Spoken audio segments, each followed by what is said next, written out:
Village life with তুলির মা ব্লগসে সবাইকে স্বাগতম। আজকে আপনাদেরকে দেখাচ্ছি, আপনারা দেখতে পাচ্ছেন যে ইলিশ মাছ কিন্তু অনেক দিন যাবত খেতে ইচ্ছা করছে। আমি অনেক অসুস্থ ছিলাম, তো অসুস্থতার ভিতরে কিছুই খেতে মন চাচ্ছিল না। তো হুট করে মনে হইলো ইলিশ মাছ হইলে হয়তো আমি খাবার খেতে পারবো, কিছুটা ভাত খেতে পারবো।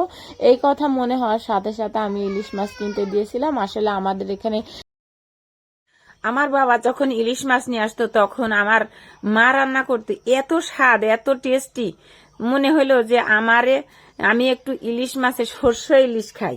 তাই এই ইলিশ মাছ আমার দেখেও আমার পছন্দ হইল না। তাই আমি আজকে কলা দিয়ে আর ইলিশ মাছ দিয়ে আর পটল দিয়ে রান্না করব।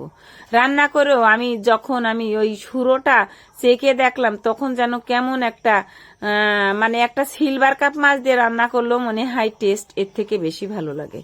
তা আজকে আসলে আমার পছন্দ হইল না, মনে হচ্ছে যে আমি এই ইলিশ মাছ আর খাবো না।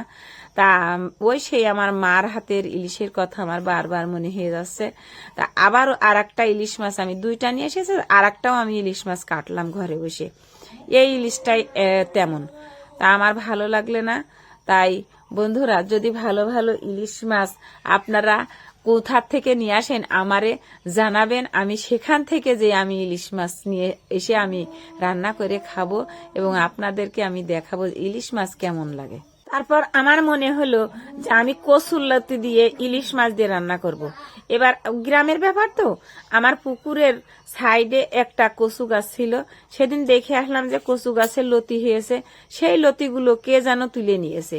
দেখলাম আর যে দেখি যে কচুর লতি নেই, তাই আমি চলে আসলাম।